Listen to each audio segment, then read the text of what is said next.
What if I told you that you are personally funding your own poverty right now in this very moment, and that the currency you are spending is not money, but something far more precious and irreplaceable?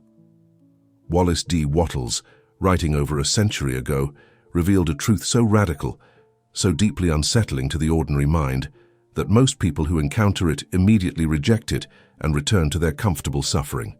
He taught that poverty is not merely an absence, not simply a lack of funds in your bank account, but a living, breathing entity that requires sustenance to survive.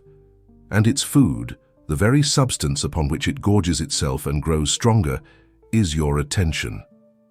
Every moment you spend discussing your debts with friends, every hour you lose scrolling through articles about economic collapse, every night you lie awake replaying the sad story of your financial past, you are laying a feast before the beast of lack and watching it grow fat on your life force. But here is the revelation that changes everything. There exists a specific mental switch, a precise internal mechanism that Wattles discovered and documented that cuts off this food supply instantly and permanently, starving your poverty while you watch it wither and die. The pain you carry is familiar, is it not? You have felt it so many times that it has become like a second skin, a constant companion that whispers to you in the quiet hours. It is the pain of the endless cycle, the exhausting loop of trying desperately to build wealth, while your mind remains shackled to the contemplation of bills, debts, and all the ways you do not have enough.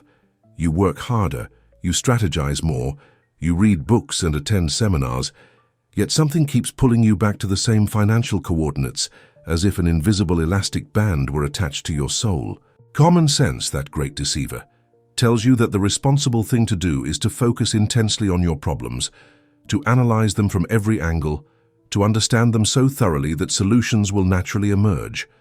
After all, how can you fix something you refuse to examine? But Wallace Wattles, speaking from the depths of universal law, calls this approach a fatal error, a tragic misunderstanding of how reality actually operates. He writes with absolute certainty, "You cannot get rich by studying poverty." Consider the profound implications of this statement. You cannot solve a problem by vibrating at its frequency. You cannot escape a prison by memorizing the architecture of its walls. The very act of intense focus on what you lack creates more of what you lack, for attention is creative power, and it builds whatever it touches. This is not metaphor or poetry. This is the mechanics of manifestation, operating exactly as designed, indifferent to your intentions, responsive only to where you point the lens of your consciousness. The promise extended to you today is nothing less than liberation from this cycle of self-created suffering.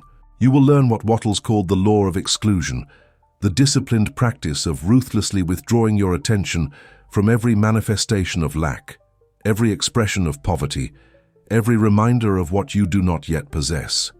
This is not denial, not the foolish pretense that problems do not exist. It is something far more sophisticated and far more powerful. It is the deliberate starvation of your poverty through the withdrawal of its only food source, while simultaneously feeding your wealth with such concentrated attention that it has no choice but to explode into physical manifestation. By the end of this teaching, you will understand how to let your lack wither on the vine, while your abundance blossoms into a garden that sustains you for the rest of your days. What you are about to undertake is not easy. Let me be clear about this from the very beginning, for I would be doing you a disservice to pretend otherwise. This is perhaps the hardest discipline you will ever attempt, precisely because it goes against everything you have been taught, everything that feels natural, everything that society rewards and reinforces. You will be asked to ignore what seems urgent. You will be required to turn away from what appears responsible. You will need to develop a kind of mental ruthlessness that your friends and family may not understand and may even condemn. But this difficulty is precisely what makes the practice so necessary and so transformative. Easy paths lead to common destinations, and common destinations are filled with people wondering why they never achieved the wealth they desired. Here is the pact we make together in this moment. In this video, you will learn why ignoring poverty is not irresponsible, but is, in fact, the most spiritual and most practical thing you can do with your precious attention. You will discover the 3 rules of what I call the attention diet, a systematic protocol for purifying your mind of the toxic residue of lack thinking that has accumulated over years of unconscious mental pollution. You will understand, perhaps for the first time, the true mechanics of how your thoughts become your circumstances, and you will be given the tools to redirect those mechanics toward the creation of genuine, lasting wealth. This is knowledge that transforms when applied, but it requires your commitment, your persistence, and your willingness to be different from the masses who remain trapped in poverty consciousness. But I must tell you something that will keep you watching until the very end, something that may disturb you when you first hear it. There is a specific type of charity, a particular form of giving that makes you feel virtuous, that society praises, that your religious upbringing may have instilled as a sacred duty, that actually creates more poverty for you and for the world you are trying to help. Wattles identified this trap and explicitly forbade his students from falling into it. I will reveal this philanthropy trap in part 4, and when you understand it, you will never look at giving the same way again. For now, if you are ready to begin this journey of mental transformation, leave a comment below with the words, "I focus on wealth." This is not a mere engagement tactic. It is the setting of an intention, the planting of a seed, the first act of redirecting your attention toward what you desire. Write it, mean it, and let us proceed together into the depths of Wattles' teaching. Wattles issued an instruction that, when you first encounter it, seems almost too simple to be powerful, almost too direct to contain the transformation it promises. He wrote, "Do not talk about poverty, do not investigate it or concern yourself with it. Never mind what its causes are. You have nothing to do with them. What concerns you is the cure." And then, in a line that has confused and even angered readers for over a century, he added, "The poor do not need charity. They need inspiration." To understand why this instruction forms the foundation of all wealth creation, you must first understand the nature of attention itself, what it truly is beyond the superficial understanding most people carry through their lives. Attention is not passive observation. Attention is not the neutral recording of external events. Attention is creative energy, the most powerful force you possess, the very currency with which you purchase your future reality. When you pay attention to something, you are quite literally paying for it, investing your life force into its continued existence and expansion. The phrase paying attention is not accidental. It reflects an intuitive understanding that our ancestors possessed and that modern humanity has largely forgotten. Every moment of attention is a transaction, an exchange of your vital creative power for the manifestation of whatever you have chosen to focus upon. There is no such thing as cost-free observation, no such thing as neutral contemplation. You are always paying, always purchasing, always creating through the direction of your mental gaze. Consider what this means for the person who spends hours each day thinking about their debts, discussing their financial struggles with friends, reading articles about economic hardship, and rehearsing the story of their lack. They believe they are simply being realistic, being responsible, being aware of their circumstances. But in truth, they are engaged in a massive creative project, pouring enormous quantities of their most precious resource into the construction and maintenance of the very poverty they wish to escape. They are quite literally buying lack with their attention, purchasing more scarcity with every worried thought, financing their own imprisonment with the currency of consciousness. And then they wonder why their efforts to create wealth seem to produce such meager results. The mathematics of this situation are devastating when you fully comprehend them.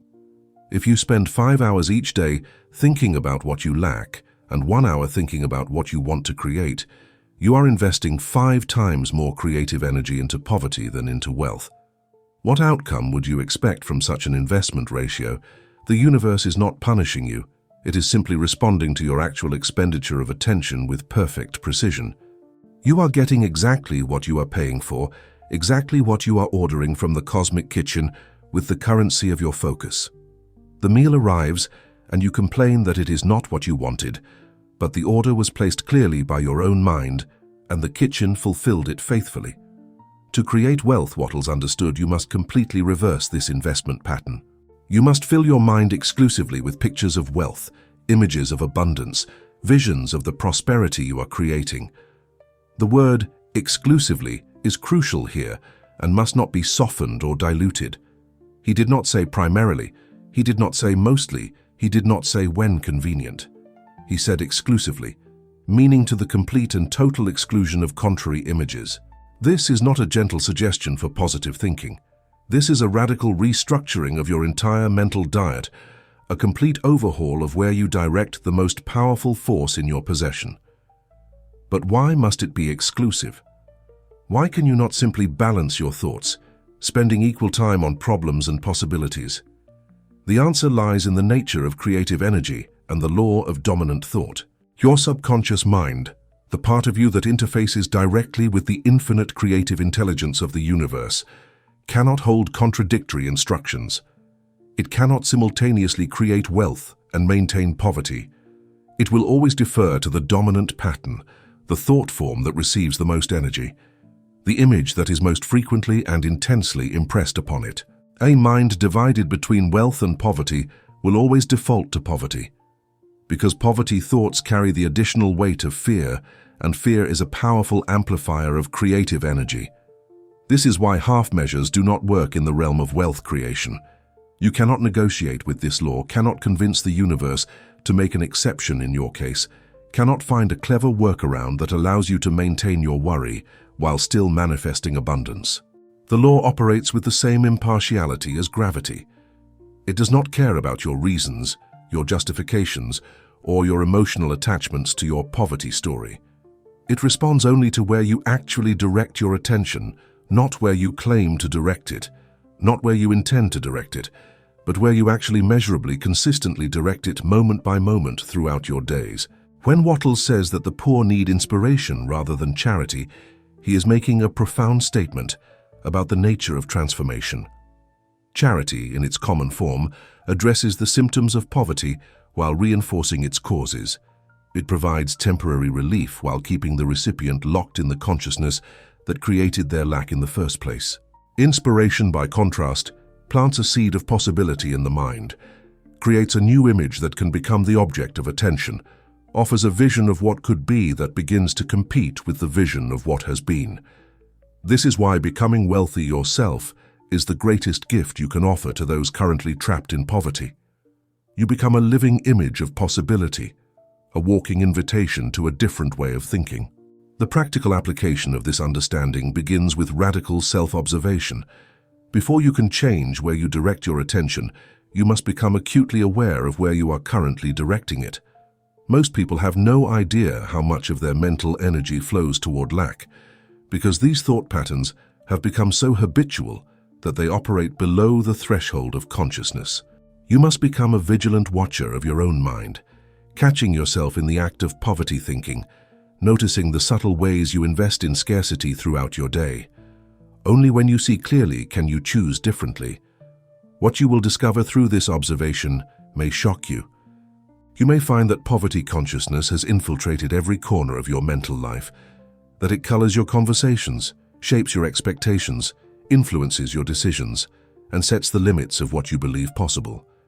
You may discover that you have been running a poverty creation program so sophisticated and so pervasive that it touches everything you think, say, and do. This discovery, while initially disturbing, is actually the beginning of freedom. You cannot change what you cannot see, and seeing clearly is the first step toward the complete transformation of your relationship with money, abundance, and your own creative power. The shift Wattles calls for is not a minor adjustment, but a complete revolution in how you use your mind. It requires you to treat your attention as the precious, limited, immensely powerful resource that it truly is. It demands that you become as protective of your mental investments as you would be of your financial investments, and even more so, because your mental investments determine your financial ones, not the other way around. The wealthy guard their attention with fierce intensity, refusing to squander it on anything that does not serve their vision. The poor give their attention away freely, spending it on every passing worry, every fearful news story, every envious comparison with those who have more. This is the central concept upon which everything else rests. Your attention is your creative power, and you must invest it exclusively in what you wish to create, not partially, not when you remember, not when you feel positive enough, but exclusively, constantly, with the unwavering discipline of someone who understands that their entire future depends on this single practice. When you truly understand this, when it moves from intellectual concept to lived reality, you will find yourself naturally withdrawing attention from poverty and redirecting it toward wealth. The shift will feel not like sacrifice, but like relief, not like discipline, but like coming home to your true nature as a creative being of infinite potential. To fully grasp why Wattles' instruction works with such reliability, consider the analogy of a photographer working in a darkroom, developing images from film in the old way before digital technology transformed the craft. Your mind is the camera, reality is the light-sensitive paper, and your thoughts are the images you choose to expose upon that paper. This analogy, when properly understood, eliminates all confusion about why you manifest what you focus upon rather than what you claim to want. Imagine our photographer enters the darkroom with a single goal: to produce a beautiful photograph of a magnificent palace, a structure of stunning architecture that represents everything they aspire to create in their life. This is their stated intention, their conscious desire, the outcome they would describe if asked what they are working toward. But now observe what they actually do. Instead of pointing their camera at the palace and keeping the shutter open to capture its image, they spend most of their time photographing a garbage dump nearby. They photograph it from multiple angles, in different lighting conditions, with various exposures. They discuss the garbage dump extensively with other photographers, analyzing its composition, debating its origins, worrying about whether it will grow larger. When the photographs are developed, what appears on the paper? Not the palace, despite their sincere desire for it, but image after image of garbage. The photographer protests that this is not what they wanted, that their intention was always to capture the palace, that it is somehow unfair for the paper to show garbage when they clearly meant to photograph something beautiful. But the paper does not respond to intentions, it responds to what the camera was actually pointed at. It records with perfect fidelity whatever was placed before the lens, completely indifferent to the photographer's preferences or explanations. This is precisely how your mind creates your reality. The subconscious mind, like photographic paper, records what it is exposed to without judgment, without interpretation, without consideration of whether the exposure is intentional or accidental, wanted or unwanted. It does not understand the concept of, "I am focusing on this because I want to avoid it," versus, "I am focusing on this because I want to create it." It knows only exposure, only attention, only the images impressed upon it through the focus of your conscious awareness, and it develops those images into physical reality with the same mechanical precision that photographic paper develops, whatever light patterns fall upon its surface. Here is the crucial insight that changes everything. It does not matter if you hate the garbage. It does not matter if you photograph the dump with feelings of disgust, with desperate wishes for it to disappear, with fervent prayers to be free from its presence. The camera records what it sees, not how the photographer feels about what it sees. Your emotional state toward the object of focus is irrelevant to the creative mechanism. What matters, what solely and entirely matters, is the direction of the lens, the sustained attention, the repeated exposure. Hate poverty with all your heart while you focus on it constantly, and you will create more poverty. Love wealth with lukewarm interest while you rarely think of it, and it will remain a distant dream. This is why people who are constantly fighting against poverty remain poor, while people who seem almost indifferent to the concept of lack steadily accumulate wealth. The fighters are pointing their cameras at exactly what they claim to oppose, giving it exposure after exposure, developing photograph after photograph of the very thing they wish to eliminate. Their fight is their focus, and their focus is their creation. The wealthy, meanwhile, have learned to keep their cameras pointed firmly at what they wish to see more of, what they wish to expand, what they wish to develop into physical manifestation. They do not waste film on images of lack. To get a picture of the palace, the photographer must do something very specific that no amount of wishing or intending can replace. They must physically turn the camera away from the garbage dump and point it at the palace. This turning away is not denial of the dump's existence. The photographer may fully acknowledge that there is garbage in the vicinity, but acknowledgement is different from prolonged exposure. Seeing something once and then redirecting is different from staring at it continuously, while hoping it will transform into something else. The palace will never appear on the paper, no matter how long you photograph the garbage, no matter how much you wish it would, no matter how unfair this seems. The application to your financial life should now be unmistakably clear. When you spend your mental energy contemplating your debts, visualizing your empty bank account, rehearsing your financial fears, discussing your money problems, researching economic collapse, you are photographing the garbage dump. Every such thought is another exposure, another image being impressed upon the sensitive medium of your subconscious mind, another instruction to the creative intelligence that shapes your reality. And that intelligence, like the photographic paper, will develop exactly what you have exposed it to, without exception, without favoritism, without any consideration of what you meant to create. To develop a picture of wealth, of abundance, of financial freedom, you must turn the camera deliberately and decisively toward those things. You must point the lens of your attention at the palace of your dreams and hold it there. You must refuse to photograph the poverty, even when it seems to demand your attention, even when it appears urgent and immediate, even when others are eagerly photographing it and want you to join them in their documentation of lack. The refusal to photograph is not irresponsibility. It is the most profound form of responsibility, the acknowledgement that you are the creator of your experience and that creation happens through attention. Consider how radically this reframes your relationship with the problems in your financial life. The bill you cannot yet pay is real, yes. The debt is documented, certainly. The current lack of funds in your account is a fact of this present moment. But none of these things requires your prolonged attention. None of them benefits from your worried focus. None of them will resolve faster because you stare at them with anxiety and think about them constantly. In fact, the opposite is true. Your prolonged attention to these manifestations of lack strengthens them, feeds them, gives them more creative energy to persist and even expand. The wealthy mind learns to glance at problems, acknowledge them, make practical decisions about them, and then immediately redirect attention to the vision of wealth that will ultimately dissolve them. This is not denial, it is sophisticated mental management.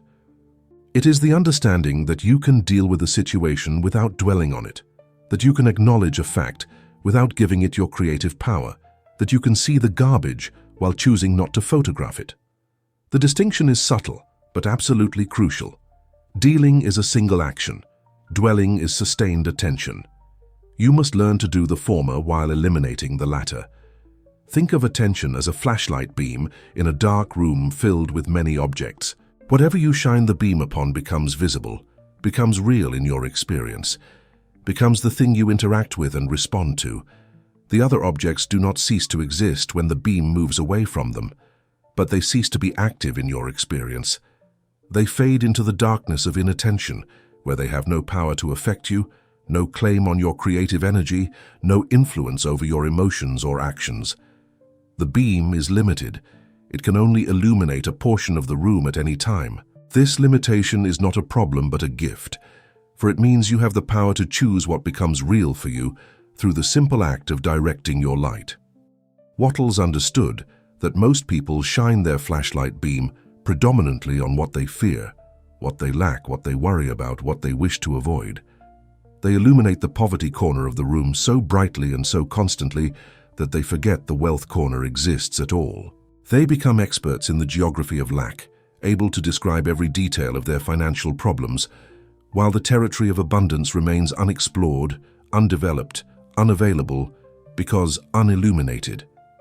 This is not a moral failing, it is simply poor flashlight management, and it can be corrected by anyone willing to take control of where they direct their beam. The photographic analogy reveals one more crucial truth. You must actively refuse to photograph poverty. This refusal requires constant vigilance, because the world is designed to redirect your camera toward lack at every opportunity. News outlets profit from your fear and show you endless images of economic disaster. Social conversations gravitate toward complaints about prices and costs and hard times. Your own habits of thought, developed over a lifetime, will continuously attempt to refocus the lens on what you lack. Refusing to photograph poverty is therefore not a passive act but an active discipline, a continuous redirection, a moment-by-moment choice to point the camera at the palace even when the garbage dump is clamoring for attention.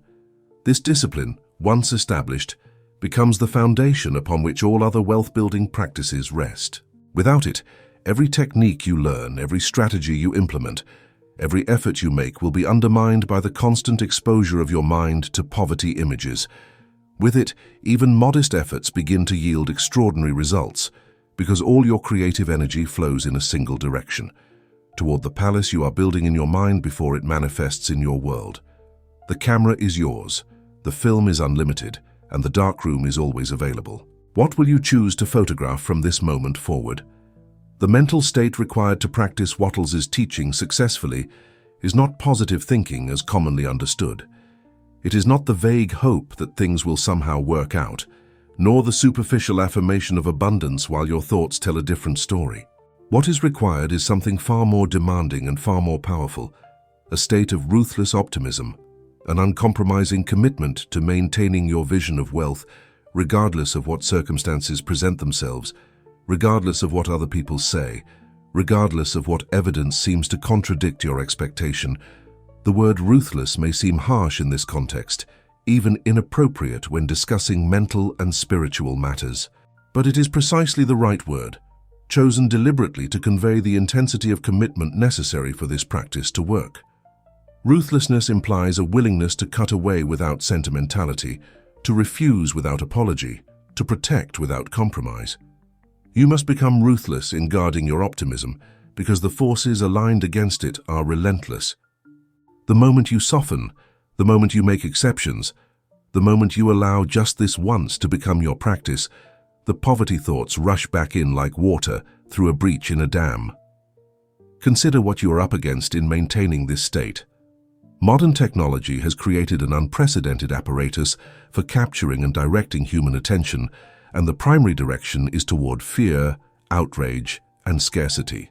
Every time you pick up your phone, algorithms refined by billions of dollars of research are working to engage you with content that triggers your survival instincts. And nothing triggers survival instincts like threats to your resources, your security, your ability to provide for yourself and your family. You are not fighting against your own weakness alone. You are fighting against the most sophisticated attention capture machinery ever devised. Then there are the people around you, most of whom are thoroughly infected with poverty consciousness and want company in their misery. Misery does indeed love company, not because miserable people are malicious, but because consensus provides comfort and challenging. The consensus requires energy they do not wish to expend. When you refuse to participate in conversations about how difficult things are, how expensive everything has become, how impossible it is to get ahead, you become a discomfort to those around you. Your optimism is an implicit criticism of their pessimism, and they will work, consciously or unconsciously, to bring you back into alignment with their view of reality. And finally, there are your own habits of thought, carved into neural pathways over years or decades of practice. Your brain has become efficient at producing poverty thoughts because it has produced so many of them. These pathways fire easily, automatically, requiring no effort to activate. The wealth thoughts, by contrast, require the construction of new pathways, which takes energy and feels unnatural at first. Your own neurology is working against you, defaulting to the familiar patterns of worry and lack unless you consciously and repeatedly override those patterns with new instructions. To develop ruthless optimism in the face of these three adversaries, the technological apparatus of fear, the social pressure toward conformity, and your own neurological habits, you must recognize that you are engaged in a battle for your future and treat it accordingly. Soldiers in combat do not politely request that the enemy stop shooting. They take decisive action to protect themselves and achieve their objectives. You must adopt a similar stance toward everything that threatens your optimistic vision. This is not aggression. This is appropriate defense of your most valuable asset, your ability to hold the image of wealth steady in your mind until it manifests in your world. What does this look like in practice? It means becoming immune to what the modern world calls doom scrolling, the hypnotic consumption of negative content that characterizes so much of contemporary life. When your thumb moves toward an article about economic collapse, you must catch yourself and redirect. When a video about financial disaster begins playing, you must close it without watching. When a social media feed fills with complaints about prices and shortages and impossibilities, you must scroll past without engagement, or better still, close the app entirely. This is not ignorance. This is hygiene, the mental equivalent of washing your hands to avoid disease. It also means refusing to participate in what I call sympathy parties, those social gatherings where the primary activity is the shared rehearsal of difficulties. You know these events. You have probably attended many of them. A group of friends or colleagues comes together, and the conversation quickly turns to who has it worst, who is struggling most, who can tell the most compelling story of financial hardship. Each participant competes to demonstrate their suffering, and sympathy is the prize awarded to the winner. These gatherings feel like support, like community, like being understood, but they are actually group rituals of poverty creation, collective photography sessions, where everyone points their cameras at the garbage dump together. Ruthless optimism requires you to excuse yourself from these rituals without apology and without lengthy explanation. You cannot save others by drowning with them. Your participation in poverty consciousness helps no one and harms you significantly. The kindest thing you can do for yourself and others is to remove yourself from the collective focus on lack and maintain your individual focus on wealth. When you become wealthy, when your life demonstrates the possibilities available to anyone who applies these principles, then you will have something of real value to offer those still trapped in the old way of thinking. You must care enough about your future to protect your mind from the pollution of the present. This caring is not selfishness, it is self-preservation, and self-preservation is a prerequisite for any meaningful contribution to the world. You cannot feed others from an empty cup. You cannot inspire others toward wealth while you yourself are drowning in poverty consciousness. Your first responsibility is to clean up your own mental environment, to establish the conditions in which wealth can grow, to create within yourself the reality you wish to see manifested around you. The ruthlessness required extends to your relationship with your own thoughts. You must become willing to interrupt and redirect your own mental processes without negotiation, without analysis, without asking yourself why you are having poverty thoughts or what childhood wound they might reflect. The analysis is another trap, another way of extending attention to what you wish to eliminate.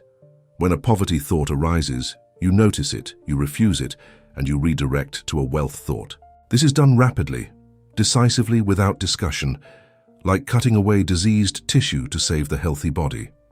Some will tell you this approach is repressive, that you are burying your emotions, that you will pay a psychological price for this refusal to process your fears and worries fully. But there is a crucial difference between repression and conscious redirection. Repression happens below the level of awareness. You push thoughts away without acknowledging them, and they return with greater force because they were never truly seen.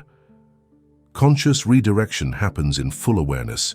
You see the thought clearly, you acknowledge its presence, you recognize it as a choice you are declining to make, and you deliberately choose a different thought. This is not repression, but mastery. The state of ruthless optimism is not achieved overnight. It is built through practice, strengthened through repetition, and maintained through constant vigilance. You will fail many times, especially at the beginning. You will find yourself 20 minutes deep into a worry spiral before you notice what is happening. You will participate in an entire complaint session before remembering your commitment. You will photograph the garbage dump when you meant to photograph the palace. These failures are not reasons to abandon the practice. They are the inevitable experiences of someone developing a new skill. What matters is not whether you fail, but how quickly you recover, how rapidly you notice the deviation and correct it, how soon you redirect the camera back to its proper target. Over time, with practice, the recovery becomes faster, the deviations become shorter, the default setting gradually shifts from poverty focus to wealth focus. One day you will notice that a worry arose and was dismissed so quickly it barely registered in your experience. This is the sign that ruthless optimism is becoming your natural state, your effortless way of operating, your new normal. Until that day arrives, you must treat this practice as the most important work you do, more important than your job, because your job serves the vision in your mind. More important than your relationships, because your relationships will be transformed by the wealth you create. More important than any external activity, because all external activities flow from the internal state you cultivate. Guard your mind as you would guard a treasure that can never be replaced, because that is exactly what it is. The mind that holds the image of wealth is the treasure that produces all other treasures, and its protection is your sacred responsibility. Now we come to the practical execution, the specific behaviors that translate ruthless optimism from concept into lived reality. I call this the attention diet, a systematic protocol for purifying your mental intake, just as a physical diet purifies your bodily intake. Just as you would eliminate toxic substances from your food if you wish to heal your body, you must eliminate toxic thoughts, words, and images from your mental consumption if you wish to heal your finances. There are 3 rules to this diet, each essential, each building upon the others, each requiring your committed practice. The first rule is the verbal ban, and it addresses the most obvious yet most overlooked channel through which poverty consciousness maintains its grip on your mind: your speech. Wattles is explicit on this point. To talk about poverty is to classify yourself with it. When you speak words, you do not merely describe reality, you create it. Every time you tell the story of your past financial failures, you reinforce the neural pathways that hold that story as your identity. Every time you describe your parents' poverty, their struggles, the lack you grew up with, you strengthen your connection to that lineage of scarcity. Every time you mention how broke you are, how hard things are, how expensive everything has become, you are voting for poverty with the ballot of your voice. Words are not innocent carriers of information. Words are spells, quite literally. To spell is to arrange letters, and the arrangement of letters into spoken words is an act of creation, a casting of influence, a shaping of reality. Ancient cultures understood this, which is why they guarded certain words as sacred, too powerful for casual use. Modern culture has forgotten this wisdom and treats speech as merely descriptive, merely communicative, merely social. But your subconscious mind knows better. It listens to every word you speak and takes those words as instructions, as descriptions of who you are and what you are creating, as templates for what to manifest in your experience. The verbal ban requires you to stop, completely and permanently, speaking about your past financial failures, not to minimize them, not to put a positive spin on them, but to stop telling those stories entirely. When conversation turns to sharing tales of hardship, you remain silent or change the subject. When someone asks about your financial past, you redirect to your financial future. The story of struggle is over, not because it did not happen, but because you are no longer creating yourself in its image. You are done identifying with that chapter, done using it to define who you are, done rehearsing it into continued manifestation. This ban extends to all variations of the poverty story, including the subtle ones that feel justified or necessary. You must stop explaining why you cannot afford things, stop apologizing for your financial limitations, stop using phrases like, "I'm just not good with money," or "money doesn't grow on trees," or "rich people are greedy." These phrases, so common as to seem harmless, are poverty spells being cast by your own mouth, curses you are placing upon your own future. The universe does not evaluate the truth of your statements. It simply responds to the vibration of your words by bringing you experiences that match that vibration. The second rule is the visual block, and it addresses the images you allow to enter your mind through your eyes. Your eyes are portals through which reality streams into your consciousness, and you have far more control over what enters those portals than you typically exercise. The visual block requires you to stop reading news about hard times, economic collapse, financial disaster, and the suffering of others. It requires you to stop watching movies and shows about struggle, poverty, and financial desperation. It requires you to radically curate the visual information you consume, admitting only images that support your vision of wealth. When a bill arrives that you cannot yet pay, the visual block gives you a specific protocol. You look at the bill once, extracting the necessary information. You make whatever practical plan is available to you in the present moment, and then you turn your eyes instantly, deliberately, decisively away from the bill and toward the image of the wealth that will pay it. You do not stare at the bill in panic. You do not read it repeatedly as if the numbers might change through your attention. You do not leave it sitting where you will see it constantly, a visual reminder of your lack. You deal with it, and then you refuse to photograph it further.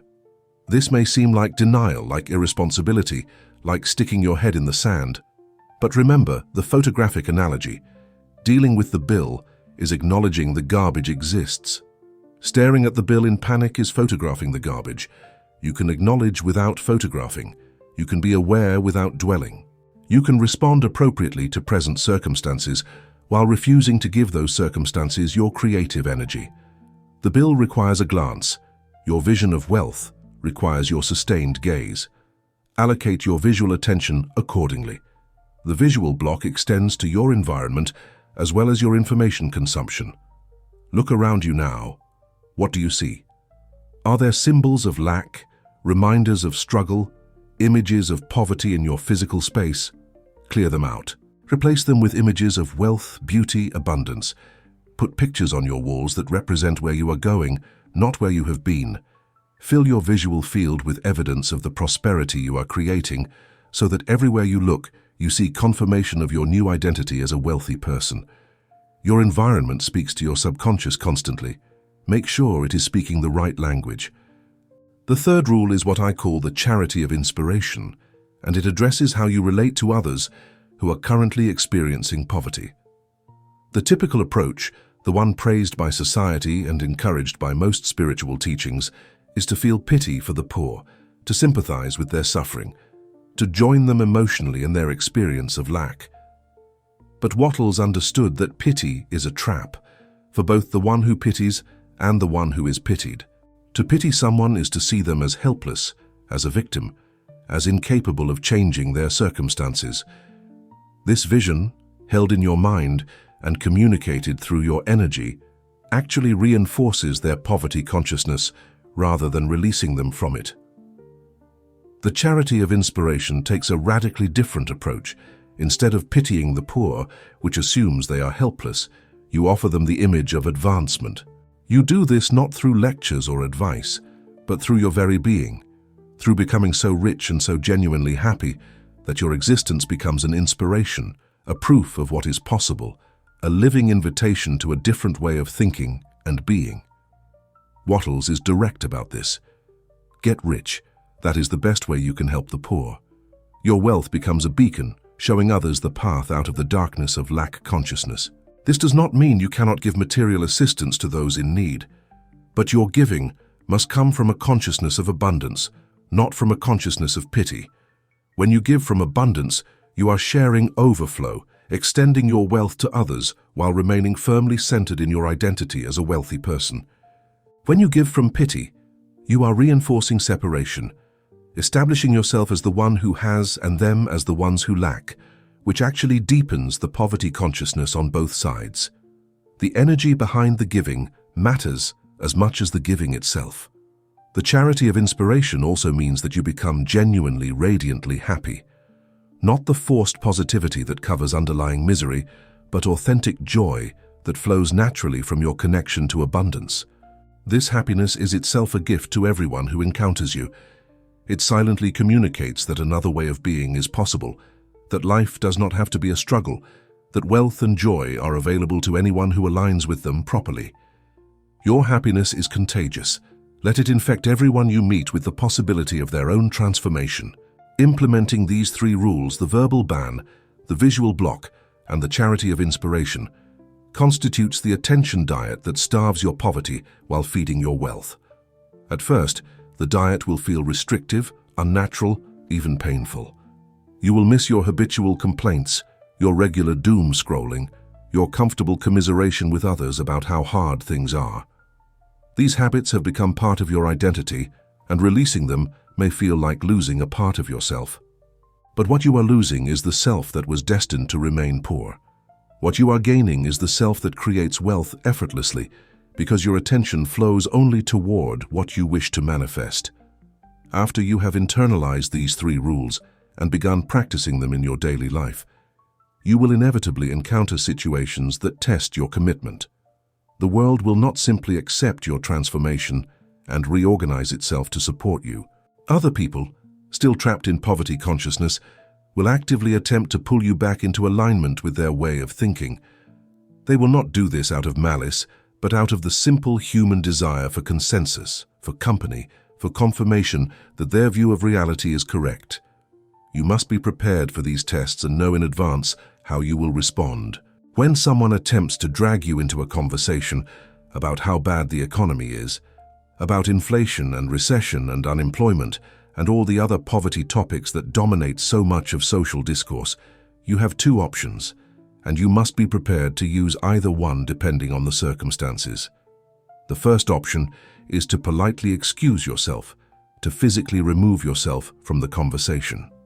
This is not rudeness, it is self-preservation. You might say that you need to make a phone call, that you remembered something urgent, that you are not feeling well. The excuse does not matter. What matters is that you remove yourself from the poverty vibration before it infects your consciousness. The second option is to change the subject, to redirect the conversation towards something that aligns with wealth consciousness. This requires skill and practice, but it can be done smoothly with a comment like, "Speaking of money, I've been thinking about some exciting opportunities lately." Or, "That reminds me, I wanted to ask what you're most excited about creating this year." You are not denying their concerns or dismissing their feelings. You are simply offering a different direction, a path out of the poverty conversation that they are free to take or leave. Many will be grateful for the redirection, even if they do not consciously understand why. What you cannot do, what is absolutely forbidden under any circumstances, is to participate actively in the poverty conversation while hoping it will not affect you. You cannot nod along with complaints about prices while mentally repeating abundance affirmations. You cannot commiserate about hard times while believing yourself immune to the vibration of those words. The conversation itself is a ritual, a collective photography session, and your participation exposes your mental film to whatever images are being captured. Either excuse yourself or redirect, but never simply participate and hope for the best.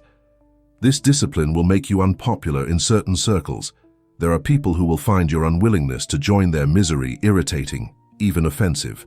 They may accuse you of being out of touch, of having your head in the clouds, of not caring about real problems. Let them accuse. Their opinion of you is not your concern. Your manifestation is your concern. The people who criticize you for maintaining your focus on wealth are the same people who will later ask you how you became so successful. At that point, you can share these teachings with them, not before. Until someone is ready to hear, your words will fall on deaf ears anyway. You will also encounter situations where the poverty topic seems unavoidable, where someone directly asks for your opinion on the economy or your experience with financial hardship. Here, your response must be brief, neutral, and immediately redirected. You might say, "I don't give much attention to economic predictions. I prefer to focus on creating my own economy," and then move the conversation elsewhere. You are not lying, not pretending, not denying anything. You are simply refusing to elaborate, refusing to photograph, refusing to give your creative energy to topics that do not serve your vision.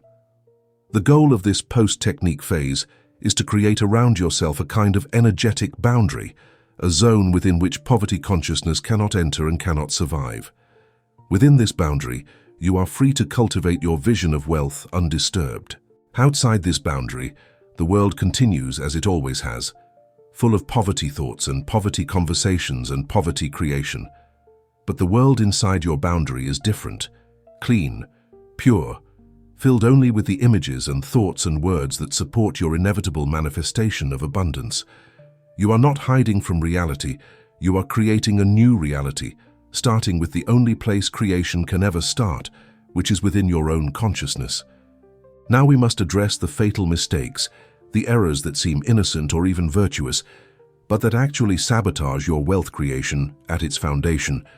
Understanding these mistakes is essential because you will be tempted to make them, encouraged by society to make them, even praised when you make them. The teaching that follows may disturb you, may conflict with what you have been taught since childhood, may seem harsh or selfish at first encounter.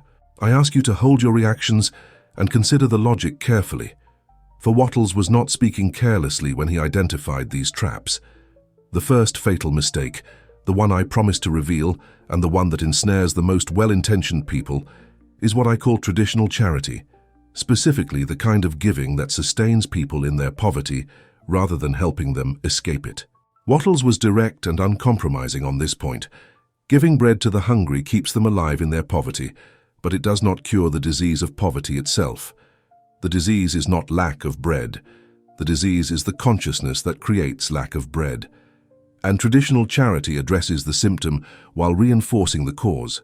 Consider this carefully, because the implications are profound. When you give money to someone to sustain them in their current situation, you are implicitly agreeing that their current situation is who they are, that poverty is their identity, that they are helpless to change their circumstances without your ongoing assistance. This implicit message is received by their subconscious mind and becomes another link in the chain that binds them to lack. Your charity, given with the best of intentions, actually makes it harder for them to break free because it confirms their story that they cannot provide for themselves. I know this teaching is controversial. I know it seems to contradict everything you have been taught about helping others, about compassion, about religious duty. But Wattles is not saying to be heartless. He is saying to be wise. He is distinguishing between giving that perpetuates poverty and giving that eliminates it. The highest form of giving is not the transfer of material resources from you to someone in need. It is the transfer of consciousness, the sharing of the vision that enables them to create their own resources. As the saying goes, give a man a fish, and he eats for a day. Teach him to fish, and he eats for a lifetime. But Wattles goes further. Inspire him to believe he can fish, and he will not only feed himself, but will go on to teach others. Many forms of institutional charity are actually poverty maintenance programs, systems designed not to eliminate need, but to manage it perpetually. This is not a conspiracy theory. It is a structural reality that anyone can observe. Organizations that exist to address poverty would cease to exist if poverty were eliminated. Their continued existence depends on poverty's continuation. This creates an incentive structure that, regardless of the good intentions of individuals within these organizations, perpetuates the problem it claims to solve. Your donations to such organizations may provide temporary relief while funding the permanent infrastructure of lack. The alternative is to become wealthy yourself and to help others by demonstrating what is possible. Your wealth becomes proof that poverty is not inevitable, not permanent, not an identity anyone must accept. When you encounter someone in need, instead of offering them resources that sustain their current state, offer them vision that transforms their state. Share what you have learned. Point them toward teachings that can change their consciousness. Be the image of advancement that inspires them to advance themselves. This is true charity, the kind that actually cures rather than merely managing symptoms. The second fatal mistake is confusing denial with focus, or rather confusing appropriate focus with irresponsible denial. This confusion causes many people to reject Wattles' teaching before they have truly understood it. They believe he is advocating for pretending debts do not exist, for ignoring bills, for living in a fantasy world disconnected from practical reality.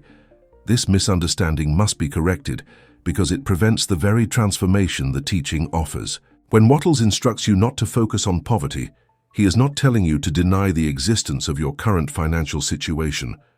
Denial is pretending something is not real when it is real. Denial is refusing to open the envelope because you are afraid of what the bill inside says. Denial is telling yourself you have money when your account is empty and making financial decisions based on that fiction. This is not what the teaching calls for, and engaging in such denial will quickly lead to practical disaster that no amount of positive thinking can remedy. What the teaching calls for is something far more subtle and far more powerful, acknowledging the current facts while refusing to give them your creative energy. You see the bill, you open the envelope, you note the amount, you make a plan based on practical reality. This is acknowledgement, the recognition of what is. But then you do not dwell on the bill. You do not stare at it for hours. You do not carry it with you mentally throughout the day.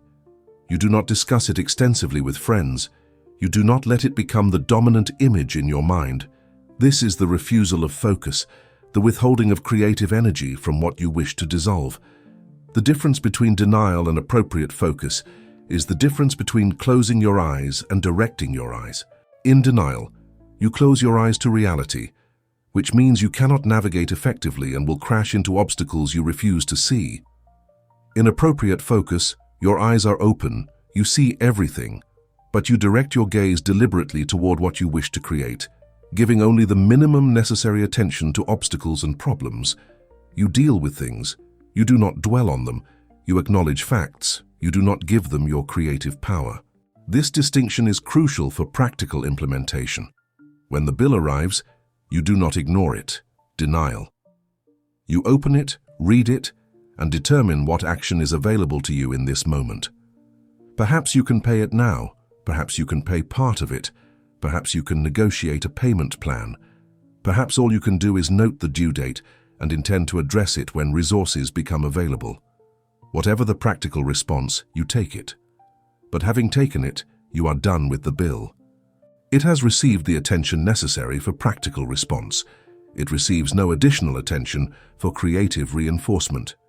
Having understood the fatal mistakes to avoid, let us now turn to the Master's direct instruction for cultivating the wealthy mind. Wattles' command is simple, clear, and absolutely unambiguous. Put poverty and all things that pertain to poverty completely behind you.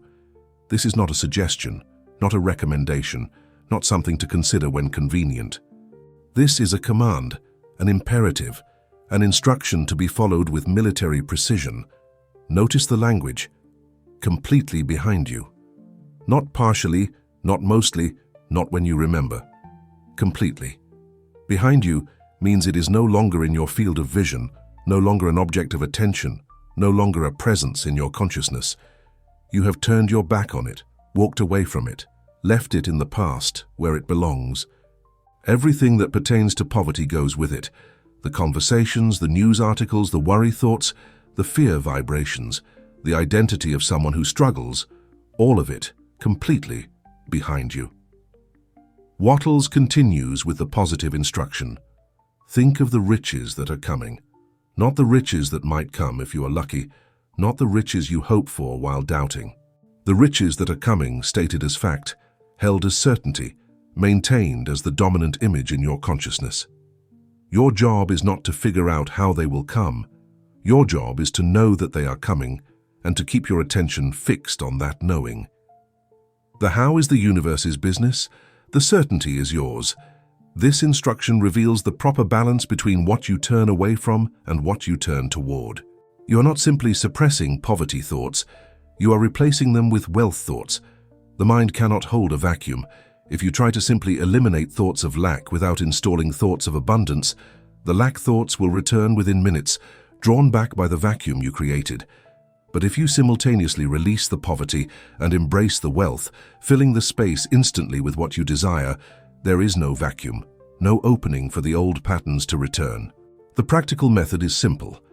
Whenever you notice a poverty thought, you acknowledge it, refuse it, and immediately redirect to a wealth thought.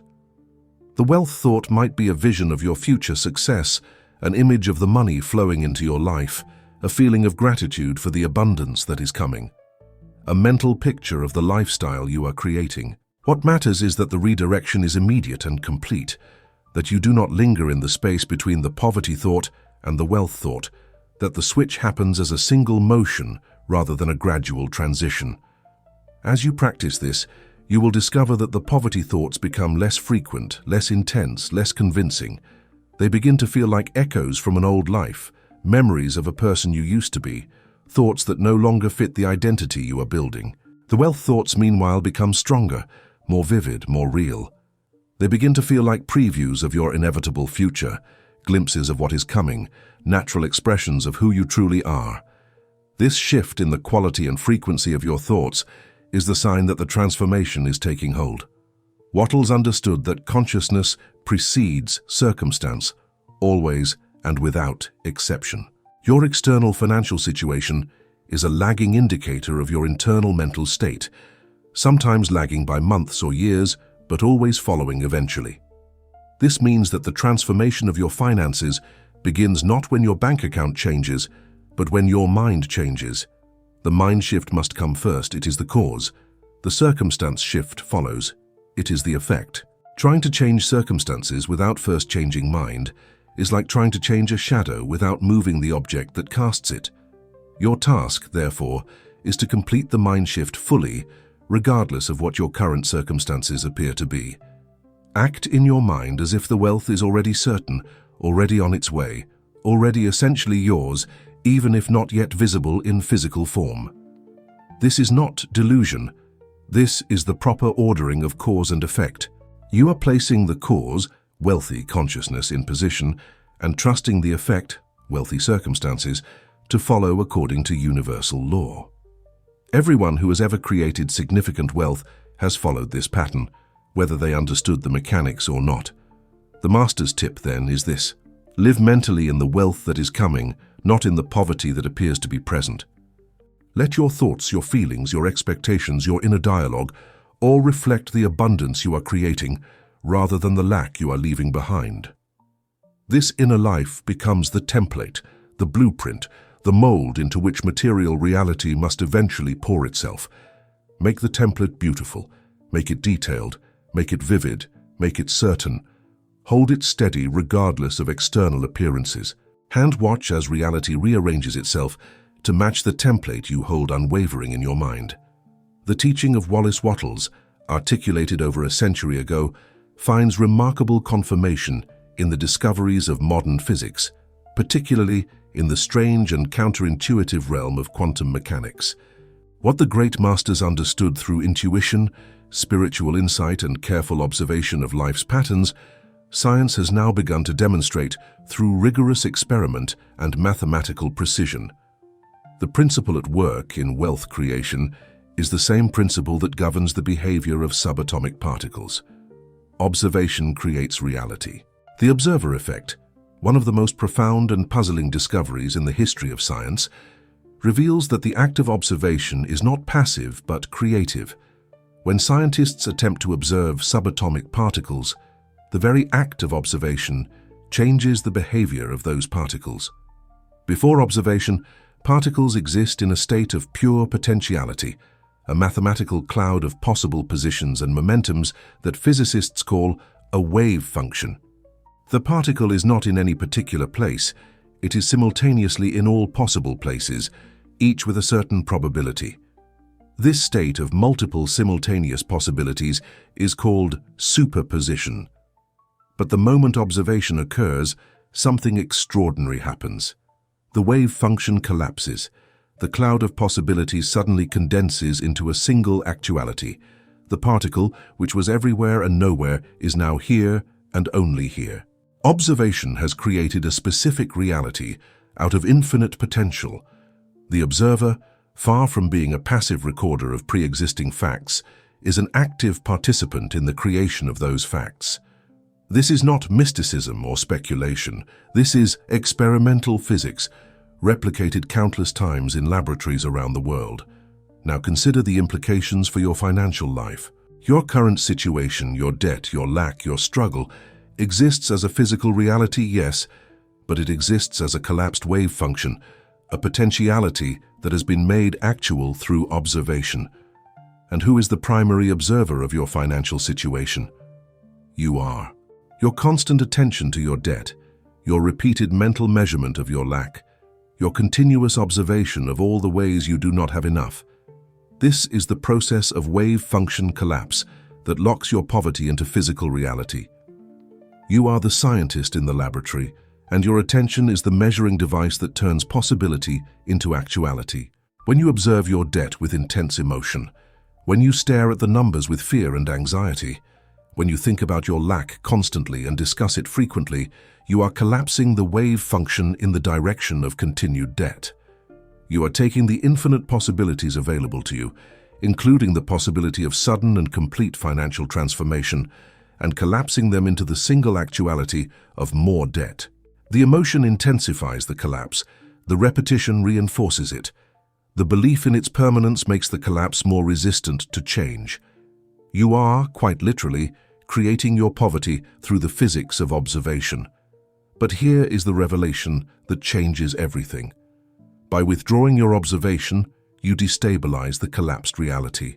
When you stop observing your debt, when you refuse to give it the attention that locks it into place, the wave function begins to uncollapse, to spread back out into the cloud of possibilities it was before you observed it so intensely. The debt does not instantly disappear, but it becomes less fixed, less stable, less inevitable. It becomes susceptible to change in ways it was not when you were observing it constantly. Meanwhile, as you redirect your observation to wealth, you begin collapsing the wave function in a new direction. The infinite possibilities available to you start condensing around the actuality of abundance rather than the actuality of lack. Your attention to prosperity, your visualization of wealth, your emotional engagement with abundance, these are acts of observation that create reality just as surely as your previous attention to debt created that reality. You are using the same physics, the same mechanism, but pointing it in a different direction. This is why Wattles' instruction works even when it seems illogical to the surface mind. The surface mind, operating under the illusion that reality is fixed and observation is passive, cannot understand how ignoring problems could possibly help solve them. But the deeper truth, now confirmed by physics, is that reality is malleable and observation is creative. Ignoring a problem while focusing on a solution is not denial. It is the sophisticated application of quantum principles to the creation of personal reality. The emotion you bring to your observation is particularly important. Quantum experiments suggest that consciousness plays a direct role in wave function collapse, and consciousness includes emotional states. When you observe with fear, you are collapsing possibilities in fear's direction toward threat, loss, and danger. When you observe with faith, you are collapsing possibilities in faith's direction toward provision, abundance, and security. The same external situation, observed with different emotions, collapses into different outcomes. Your emotional state is not a reaction to reality. It is a creative force shaping reality. This understanding elevates Wattles' teaching from mere positive thinking to applied physics. You are not being asked to pretend, to deny, or to engage in wishful thinking. You are being asked to use the actual mechanism by which reality is created, consciously and deliberately, rather than unconsciously and haphazardly. Most people collapse wave functions constantly without knowing they are doing it, and they collapse them predominantly in the direction of their fears because fear captures attention more readily than hope. You are learning to take conscious control of a process that has been running on automatic, directing it toward what you choose rather than what you fear. The practical application is the same practice Wattles prescribed, but now you understand the physics behind it. Withdraw attention from lack. The wave function destabilizes. Direct attention to abundance.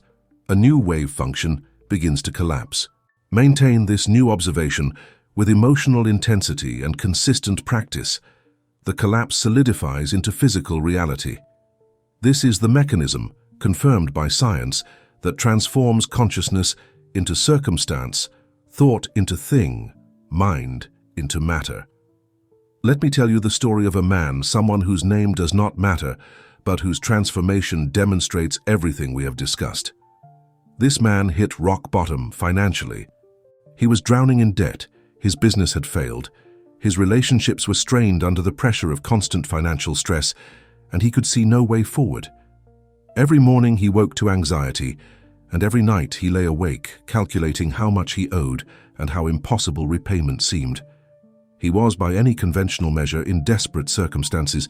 In this state of desperation, he encountered these teachings. At first, he resisted. How could ignoring his debt help? How could refusing to think about his problems solve them? It seemed like the worst possible advice for someone in his situation, but he had tried everything else. He had worried, he had strategized, he had analyzed his problems from every angle. He had worked harder than ever. None of it had changed his fundamental situation. In exhaustion and desperation, he decided to try the one thing he had not tried. He decided to stop thinking about his debt entirely. The first thing he did was conduct an honest audit of his own thoughts. For 1 week, he simply observed his mind without trying to change it, keeping a rough count of how many thoughts were devoted to his debt, his lack, his financial fears. The result shocked him. Approximately 90% of his thinking was focused on what he did not have, what he owed, what could go wrong. Only 10% touched on possibility, hope, or the future he wanted to create. He had been running a poverty creation program in his mind virtually all day, every day for years. With this awareness, he made a radical decision. He would reverse the ratio. He refused to talk about his debt, even when friends asked with genuine concern. He told them he was focusing on his new direction and left it at that. He refused to think about his debt, using the immediate redirection technique whenever his mind turned that way. He spent all his mental energy, as much of the 90% as he could capture and redirect, on visualizing his new business, imagining customers paying him, feeling the reality of the success he intended to create. His friends thought he was in denial. His family worried he had lost touch with reality. Some people who cared about him became frustrated, even angry, at his unwillingness to discuss the very real problems facing him. He did not argue with them, did not try to explain the principles he was applying, did not seek their approval or understanding. He simply continued the practice, day after day, starving the debt thoughts while feeding the wealth thoughts. The transformation did not happen overnight. For weeks, his external circumstances remained largely unchanged. The bills still arrived, the creditors still called, the numbers remained as daunting as ever. But something inside him had shifted. He felt lighter despite the heavy circumstances. He experienced moments of genuine optimism that he had not felt in years. Ideas began to occur to him, opportunities he had never noticed before, connections he had failed to make when his mind was clouded by lack focus. Slowly at first, and then with increasing speed, his external reality began to shift. A chance meeting led to a new partnership. A skill he had undervalued turned out to be exactly what a particular market needed. Clients who had seemed unattainable suddenly became accessible. Money began to flow in amounts that surprised even him, not because the universe was magically rewarding his positive thinking, but because his mind, finally clear of the fog of poverty consciousness, could see opportunities it had been blind to before, could take actions it had been paralyzed from before, could attract resources it had been repelling before. Within 18 months, he had not only paid off all his debt, but had built a business generating more income than he had ever earned in his life. People who had known him during the dark times were astonished. How had he done it? What was his secret? When he tried to explain that he had simply stopped thinking about poverty and started thinking about wealth, most of them did not believe him. It seemed too simple. There must be something more, some strategy, some lucky break, some factor he was not mentioning. But there was nothing more. The practice itself was the transformation. By starving the poverty thoughts and feeding the wealth thoughts, he had changed the internal template from which his external reality was generated. The opportunities that appeared were not magical. They had been there all along, invisible to a mind focused on lack. The abilities he deployed were not new. They had been present but blocked by a consciousness convinced of its own limitation. The resources that flowed to him were not created from nothing. They were attracted by a mind that had finally become magnetic to abundance rather than repellent to it. This story is not unique. Variations of it have played out in countless lives throughout history. What makes it worth telling is not its extraordinariness, but its ordinariness. This transformation is available to anyone who applies the principles with the same commitment this man brought to his practice. You are not lacking in ability, in opportunity, or in potential. You are lacking only in proper mental management. Correct that lack, and all other lacks correct themselves in due time.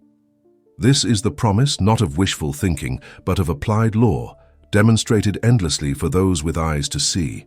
We arrive now at the synthesis, the bringing together of all we have explored into a single powerful understanding that you can carry forward from this moment. The teaching is complete, but its completion must be recognized, consolidated, integrated into a form that becomes part of you rather than something you merely heard once and vaguely remember. Poverty is a mental habit before it is a physical fact. This is the core truth upon which everything else rests. The physical fact, the empty bank account, the mounting debts, the insufficient income is real, yes, but it is not primary. It is secondary, derivative, dependent on something that came before it. What came before it was the mental habit, the pattern of thought, the chronic attention to lack, the repeated photography of the garbage dump. The physical fact is the developed photograph. The mental habit is the camera work that produced it. This means that breaking the physical fact requires breaking the mental habit first. You cannot change the photograph by arguing with the paper. You cannot eliminate poverty from your life by fighting it at the physical level while your mind continues to produce poverty images. The sequence matters absolutely. Change the mental habit, and the physical fact must change because it has lost its source, its cause, its generator.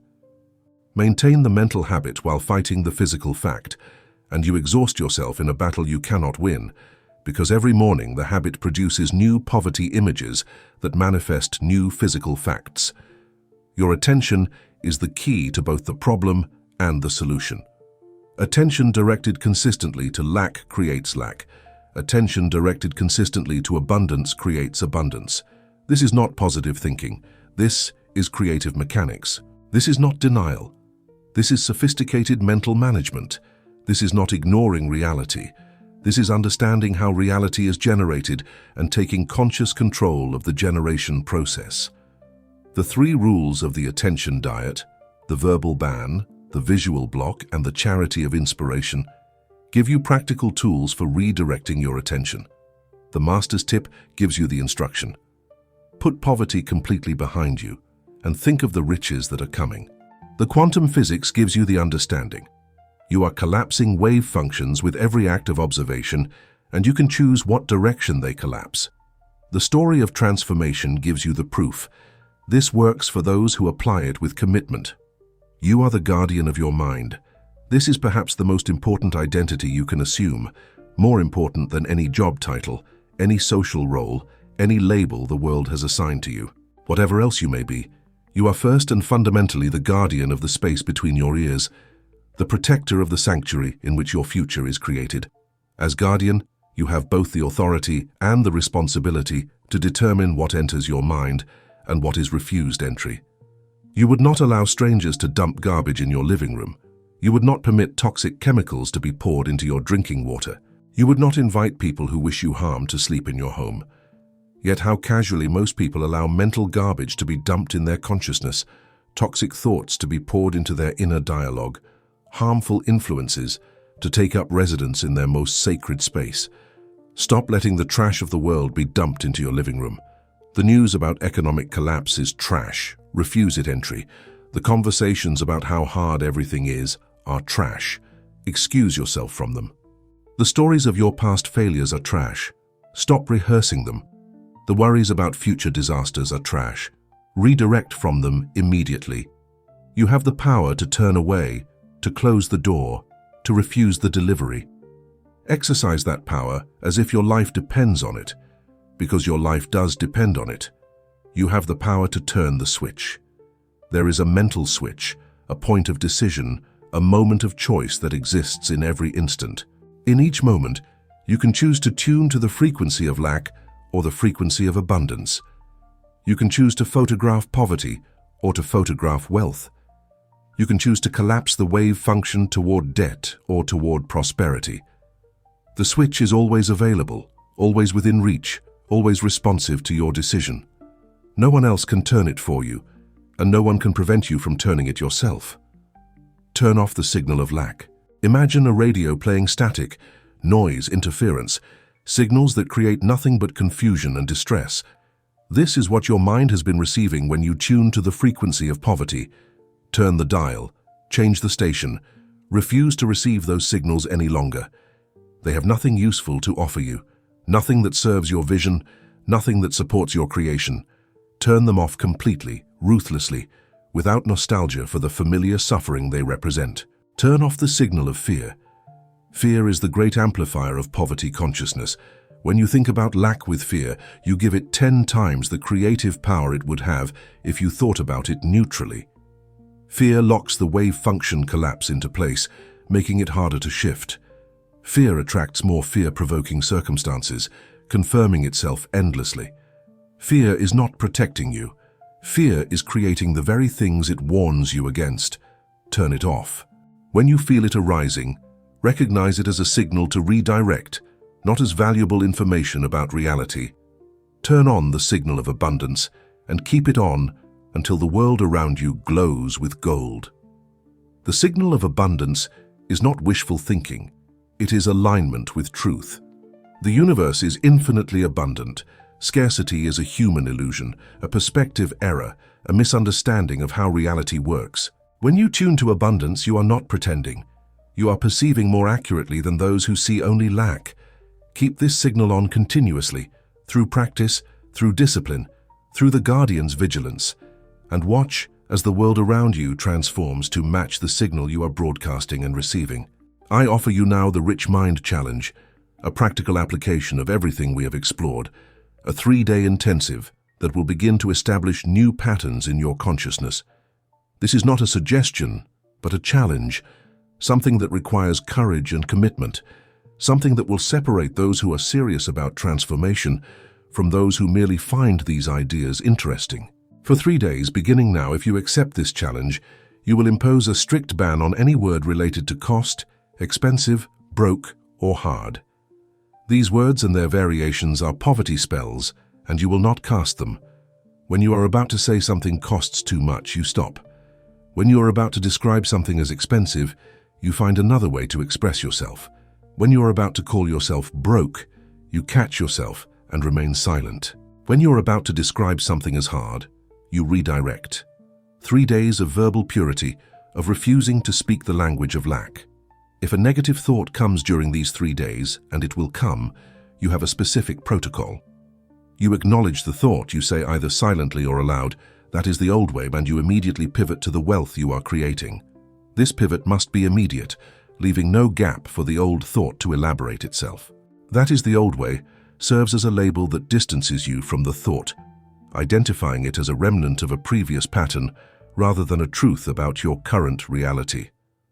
The pivot to wealth you are creating fills the space before the old thought can return.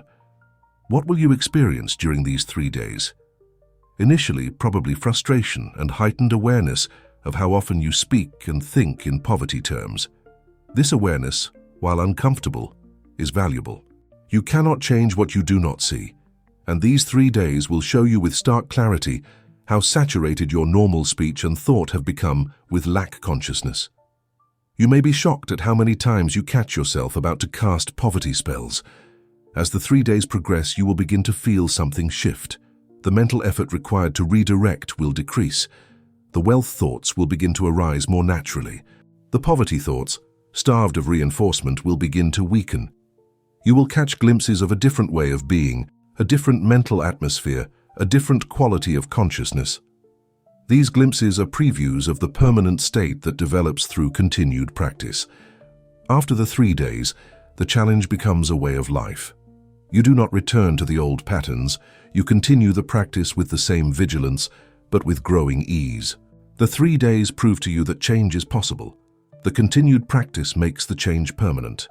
What begins as discipline becomes habit, and what becomes habit becomes nature. You become someone who naturally thinks in terms of wealth, rather than someone who struggles to overcome poverty thinking. If you are ready to starve your poverty and feed your fortune, if you are prepared to take control of your attention and direct it with the precision and consistency that wealth requires, then I invite you to take action beyond this video. Subscribe to the Master's Legacy and continue learning the discipline of the wealthy mind. There are deeper teachings to explore, more profound practices to master, greater transformations to achieve. This video is not the end. It is an invitation to a path, an opening to a journey, a portal into a different way of being. Leave a comment below with the words, "I starve poverty, I feed wealth." This is not merely engagement, this is declaration, commitment, the public statement of a private transformation. When you write those words, you are casting a spell of your own, speaking your intention into existence, beginning the creation of the reality they describe. Write them with meaning, write them with conviction, write them with the understanding that words create worlds. The switch is in your hand. Poverty waits to see if you will continue feeding it. Wealth waits to see if you will finally give it the attention it requires to manifest. The universe waits to see what you will observe, what you will collapse into reality, what photograph you will develop from the infinite possibilities available to you. The waiting ends now. Turn the switch. Turn off poverty, turn on wealth, and never look back.